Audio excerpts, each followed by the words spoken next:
Selamat pagi Bu. Selamat pagi. Saya minta waktu Ibu sebentar, bisa Bu? Bisa. Perkenalkan dulu Bu, saya Sulistiana Rasjuwita, saya CGP Angkatan ke-7. Pada kesempatan ini saya ingin mewawancara Ibu tentang pengambilan keputusan di sekolah yang Ibu pimpin pada saat ini di SMA Negeri 1 Tamiang Layang. Apabila Ibu bersedia, bisa kita mulai Bu dari sekarang. Bisa kita lanjutkan. Oke. Pada kesempatan ini saya ingin mewawancara Ibu tentang bagaimana cara Ibu mengambil keputusan di sekolah. Nah, tapi sebelumnya Bu, saya ingin bertanya dulu nih, kira-kira kasus apa yang di sekolah pernah Ibu hadapi selama Ibu memimpin di SMA Negeri 1 Tamiang Layang? Cukup satu aja dulu Bu. Ya, sebenarnya permasalahan itu banyak, tapi yang sangat sering sekali adalah siswa yang tiba-tiba pindah jurusan, di mana berpengaruh selain data dapodik kita sudah divalidasi, diverifikasi, tapi tiba-tiba siswa sudah mengundurkan diri karena tidak sanggup di jurusan tersebut. Begitu ya Bu. Kalau saya juga boleh tahu nih Bu, bagaimana cara Ibu mengidentifikasi suatu kasus yang Ibu alami di sekolah, itu apakah berupa dilema etika atau rujukan moral Bu? Kalau dilema etika itu ya kadang-kadang sangat banyak sekali karena berbenturan dengan peraturan-peraturan yang sudah ditetapkan yang harus kita jalankan, tetapi pada saat dijalankan itu ada aja anak-anak kita yang memang melanggar yang sudah jadi ketetapan dan ketentuan sekolah. Oh begitu ya Bu. Misalnya kalau bentuk dilema etika itu seperti apa Bu? Kadang-kadang masalah peraturan sekolah banyak sekali toleransi dalam menghadapi kesalahan yang memang siswa tersebut jadi nilai-nilai kemanusiaan lah intinya, karena kita guru ini kan kebanyakan nilai-nilai toleransinya juga kepada siswa-siswa kita di sini. Itu kalau saya saya rangkum gini, apakah itu siswa itu salah Bu, ataukah juga siswa itu dalam keadaan juga di posisi yang juga dilema Bu? Sebenarnya selama saya jadi kepala sekolah, khususnya memperhatikan masalah PPDB, penerimaan siswa baru, sepertinya jurusan itu orang tua yang memaksakan jurusan kepada anaknya, sehingga si anak memang pertama bakatnya tidak ada dan minatnya tidak ada sama sekali, sehingga pada saat dia ikut pelajaran jurusan yang ditetapkan oleh orang tua, nah itu yang akhirnya menjadi permasalahan juga ke sekolah. Seharusnya kan orang tua jangan memaksakan jurusan itu kepada anaknya. Oh iya Bu, berarti dari segi murid atau siswanya di sini juga serba salah Bu ya. Di sisi lain tuntutan orang tua, tetapi juga di sekolah dia juga harus mengikuti sesuai dengan kemampuannya. Jadi kan dilema itu yang memang sering kita hadapi. Saya sering orang tua saya panggil dulu, pertama bagaimana anak ini, masalahnya kalau dia memaksakan jurusan ke anaknya yang kasihan, karena memang si anak tidak mampu.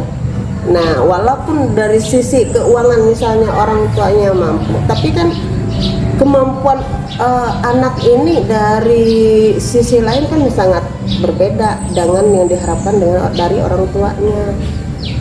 Baiklah Bu, bagaimana Ibu menjalankan keputusan dalam pengambilan keputusan di sekolah yang Ibu pimpin saat ini, Bu? Yang pertama saya lakukan melihat latar belakang si anak dulu. Setelah melihat latar belakang si anak, saya cari informasi dari wali kelas, kemudian guru-guru, beberapa guru mapel. Itu saya panggil, cari informasi. Tapi sebelum saya menghadapinya, saya minta guru BP-nya dulu menghadapi siswa tersebut. Nah, menghadapi siswa tersebut kemauannya apa? Intinya seperti itu supaya nanti kita panggil orang tuanya. Nah, dengan memanggil orang tuanya, intinya masalah bukan internal, ini sebenarnya masalah antara orang tua si anak dulu kita selesaikan. Karena sekolah ini mengikuti si anak ini maunya kemana, karena kita kan pelayanan di sekolah ini, pelayanan bagaimana si anak belajarnya nyaman. Nah, yang jadi permasalahan kan dia dengan orang tuanya yang menjadi selalu apa ya, jadi selalu permasalahan. Berarti dapat saya rangkum dari apa yang Ibu katakan, berarti yang pertama itu dulu menganalisa dari kasus si anak ini, Bu, ya. Secara keseluruhan kita lihat, intinya melihat pertama kan dari kemampuan akademiknya, kemudian kayak bagaimana kemampuan sosialnya, kemudian bagaimana si sikap anak ini. Nah, itu terus kita dekati. Nah, baru kita panggil orang tua. Oke.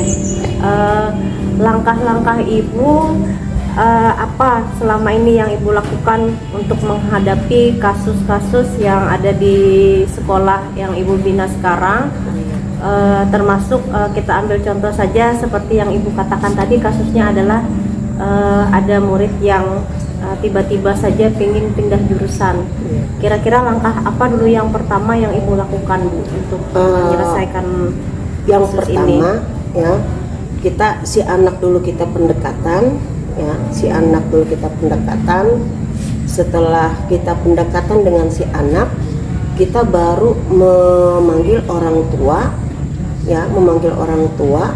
Kemudian saya juga kerjasama dengan operator dapodik, bagaimana baiknya si anak ini untuk administrasinya. Jadi secara administrasi dia bertahap juga, tidak bisa langsung dia pindah. Yang jelas kita pendekatan dulu dengan orang tuanya, sehingga pada saat dia menyelesaikan sampai selesai, nah itu tanggung jawab si dia lagi, si anak lagi dalam menyelesaikan jurusan yang memang dipilihnya. Dari cara-cara Ibu yang selama ini Ibu laksanakan di sekolah dalam menyelesaikan permasalahan, dalam menyelesaikan kasus-kasus yang ada di sekolah, kira-kira Bu, menurut Ibu nih, cara yang paling efektif untuk menyelesaikan kasus-kasus yang ada terjadi di sekolah itu apa, Bu? Yang paling efektif menurut Ibu? Yang paling efektif adalah yang pertama pendekatan dulu. Kita menganalisis masalahnya itu, kita pendekatannya seperti apa karena masalah-masalah di sekolah ini sebenarnya kan banyak. Iya. Nah, sekarang kita ambil contoh yang siswa dulu, siswa yang pindah jurusan. Nah, di situ kan memang ada apa ya bahasanya, kalau di BK itu lintas minat ya, apa namanya saya lupa. Nah, itu di situ dulu kita jadi acuan kita yang pertama. Nah, setelah acuan kita pertama itu, nah, komunikasi orang tua, kita tidak tahu yang diisi-isian itu apakah orang tua yang mengisi atau si anak, kan kita tidak tahu. Benar. Nah, akhirnya kita panggil dulu si anak, yang intinya anaknya dulu, karena dia menyelesaikan sekolahnya, baru orang tuanya. Nah, kadang-kadang orang tua kadang-kadang bisa keras juga kan, tapi kita selalu menghadapinya dengan data-data. Kalau kita banyak data di sekolah, intinya data adalah satu kunci kita dalam menyelesaikan masalah. Data itu baik bagaimana dia komunikasinya dengan guru, baik dengan penilaiannya selain yang akademik, bagaimana dia juga berteman dengan teman-temannya. Nah, itu kan merupakan data-data juga yang kita dapatkan. Nah, dari data itu kita menganalisis yang mana ini yang bagusnya untuk penyelesaian si anak ini. Nah kemarin kan kita yang baru PPDB langsung pindah, ada juga yang sudah berjalan sampai kelas 11 tiba-tiba pindah. Nah itu kan sangat riskan sekali dalam karena kita ada aturan sekolah. Nah aturan sekolah ini kan yang kita jalankan ini kan peraturan yang memang sudah ditetapkan oleh Kementerian Pendidikan. Benar Bu. Nah sekarang Bu, sebelum Ibu mengambil keputusan atas kasus di sekolah, kira-kira Bu yang menjadi tantangan Ibu selama ini dalam mengambil keputusan itu apa Bu? Yang pertama adalah komunikasi dulu dengan semua warga sekolah. Ya, semua warga sekolah, kemudian ada ibu pengawas juga. Nah, kadang-kadang di situ kita banyak sekali pro dan kontra. Intinya pro dan kontra dalam dalamnya kasus yang kita hadapi ini. Tapi saya selain komunikasi dengan Bapak Ibu guru, saya terlebih dahulu saya komunikasikan adalah kepada pimpinan kita, ya. Itu langsung Kadis langsung dan Kabid PSMA-nya bagaimana ini supaya apa? Supaya pada saat kita mengambil keputusan kita tidak disalahkan pertama dari atasan kita. Dan memang dalam studi kasus ya, intinya kita manajemen resiko itu yang kita perhatikan karena resikonya berat ya. Untungnya kalau masalah-masalah tersebut langsung diselesaikan oleh Dinas Pendidikan Provinsi. Kalau yang memang kasusnya sangat berat, ya. Kalau yang kasusnya ringan kita bisa atasi bersama di sekolah. Oke. Berarti yang menjadi tantangan Ibu ini adalah tentang pro dan kontra yang pro dan kontra terjadi di sekolah dunia. Iya. Karena kalau dengan orang tua Bu, apakah kalau juga merupakan tantangan Ibu? Kalau orang tua saya yang lebih proaktif adalah komunikasi dulu. Iya. Dia maunya anak ini seperti ini, tapi dia bertanggung jawab nggak? Misalnya si anak harus begini. Iya. Nah itu yang kita berarti orang tua juga terlibat Bu ya dalam dia harus proaktif dan bertanggung jawab. Itu yang kita tekankan. Bisa kita nanti seenaknya kita yang jadi tanggung jawabnya dia punya anaknya. Ya benar. Gini Bu, kan kasus ini misalnya terjadi pada hari ini nih misalnya. Nah, adakah kira-kira jadwal khusus Ibu untuk menyelesaikan kasus ini, ataukah Ibu memerlukan waktu di waktu-waktu tertentu Bu? Sebenarnya permasalahan di sekolah ini banyak sekali. Tapi kalau permasalahan yang bisa diatasi oleh guru-guru dan BK, saya serahkan langsung. Yang saya atasi memang masalah-masalah yang takutnya berakibat ke masyarakat. Nah itu yang memang harus cepat saya tanggapi. Kalau saya tidak menanggapi, nah itu yang jadi resiko nanti ke depannya bagi sekolah kita. Oke, Ibu menanggapinya apakah langsung di hari itu? Langsung. Kalau memang berat, nah kalau kasus berat kita harus menyelesaikan waktu itu juga. Tapi kalau masalah ringan-ringannya kita serahkan dulu ke guru mapel dan guru BK-nya. Berarti tidak ada jadwal khusus yang ada. Yang penting apa permasalahan saat itu yang harus kita hadapi dan harus diselesaikan. Nah itu yang memang harus kita cepat tanggap.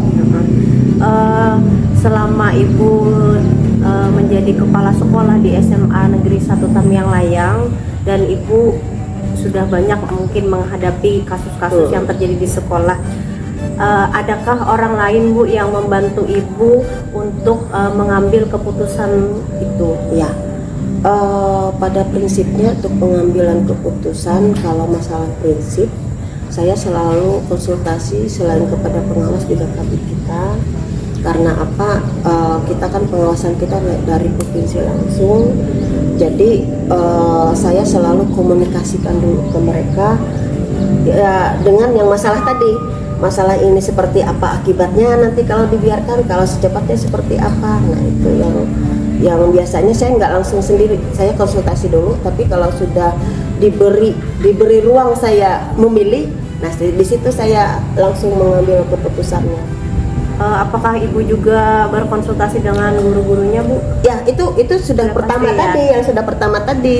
Pertama tadi kan ke guru, mapel ke guru itu dulu yang kita ini. Tapi Ya. kalau sudah pengambilan keputusan kita tidak bisa langsung ini, tapi tetap kita koordinasi juga dengan atasan kita. Oke, ini Bu, yang terakhir nih pertanyaan saya. Ketika Ibu menghadapi kasus-kasus yang terjadi di sekolah kita, seumpama nih Bu, kasus kita ini diangkat ke publik, Iya. kira-kira bagaimana perasaan Ibu? Apakah istilahnya apa ya, menjadi masalah kah buat Beban. atau menjadi beban kah untuk Ibu seandainya kan biasa karena kita ini sekolah yang ada Satu-satunya lah Iya. SMA di perkotaan, tempat kita, ya yang di perkotaan. Jadi seandainya itu diangkat ke publik, Bu, kira-kira bagaimana Bu tanggapannya? Yang pertama, permasalahan itu saya kan masalah ini kan ke masyarakat ini cepat nih. Iya, Nah, ke masyarakat itu cepat. Tapi saya memikirkan, yang saya pikirkan dulu masalah ini apakah resikonya besar ke sekolah apa tidak. Nah, itu saya pikirkan. Nah, kalau dia sangat riskan sekali, saya langsung misalnya saya konfirmasi dulu ke wartawan misalnya. Nah, itu salah satu cara saya untuk paling tidak apa-apa isu-isu di sekolah ini terbantahkan yang tidak benarnya. Oh, iya. Nah, jadi wartawan juga merupakan mitra sekolah juga dalam melindungi integritas di sekolah kita. oh iya Bu. Berarti tidak masalah Bu ya? Iya, kalau ada di masalah. sekolah, ya. Ya, saya kalau masalah itu memang sudah mengambang lebih jauh, nah itu saya bisa komunikasikan, nah ini sebenarnya ini. Selagi tidak melanggar Iya. hukum, ya, jadi tidak masalah kalau Tidak di- masalah. Kayak kemarin kita kan sempat yang masalah ini tes sumatif. Iya. Saya sempat dikatakan kepala sekolah kepintaran. Jadi Iya. saya senyum-senyum aja saya. Iya. Jadi saya dekati dulu apa orang tua siswa kelas 12. Nah, ini kenapa kita ada tes sumatif. Nah, seperti Iya, itu. berarti. Kalau di masyarakat kan memang mereka tidak tahu dasarnya. Iya, benar. Nah, jadi kita dekati dulu yang pertama orang-orang yang ini dulu. Terlibat. Ya, yang terlibat. Tapi kalau yang sudah isunya mengembang aneh-aneh, nah baru kita bermitra dengan wartawan menyampaikan ini sebenarnya terjadi di sekolah. Oke Bu, sampai sini Bu, segitu banyak perbincangan kita hari ini. Begitu banyak juga pengetahuan yang saya dapatkan dari Ibu selama pengalaman Ibu selama menjadi kepala sekolah juga.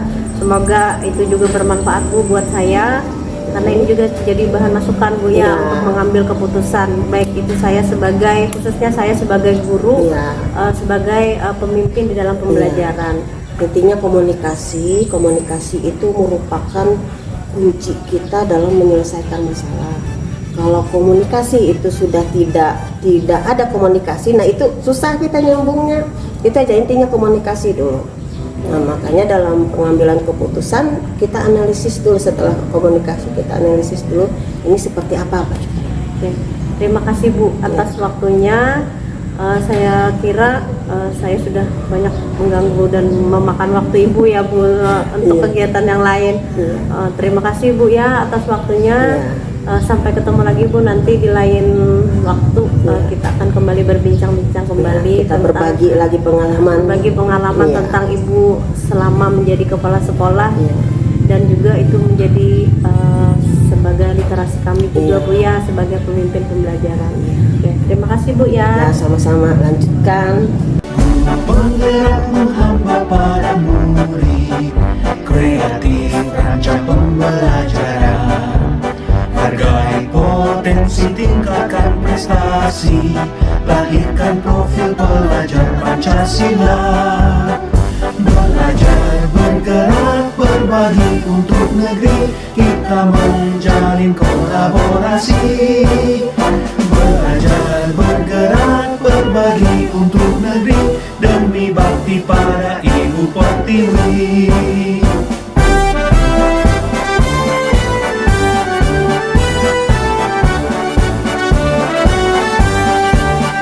Bulatkan tekad, kuatkan hati, negeri ini memanggilmu kawan. Belajar bergerak berbagi untuk negeri, guru penggerak majukan pendidikan. Guru penggerak menghamba pada murid, kreatif rancang pembelajaran. Hargai potensi, tingkatkan prestasi, lahirkan profil pelajar Pancasila. Belajar bergerak berbagi untuk negeri, kita menjalin kolaborasi. Belajar bergerak berbagi untuk negeri, demi bakti pada Ibu Pertiwi. Belajar bergerak berbagi untuk negeri, kita menjalin kolaborasi. Belajar bergerak berbagi untuk negeri, demi bakti pada Ibu Pertiwi. Demi bakti pada Ibu Pertiwi. Guru penggerak menghamba pada murid, kreatif rancang pembelajaran. Hargai potensi, tingkatkan prestasi, lahirkan profil pelajar Pancasila. Belajar bergerak berbagi untuk negeri, kita menjalin kolaborasi. Belajar bergerak berbagi untuk negeri, demi bakti pada Ibu Pertiwi.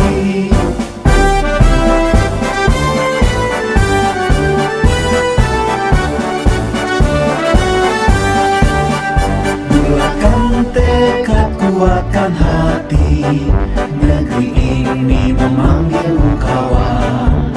Belajar bergerak berbagi untuk negeri, guru penggerak majukan pendidikan.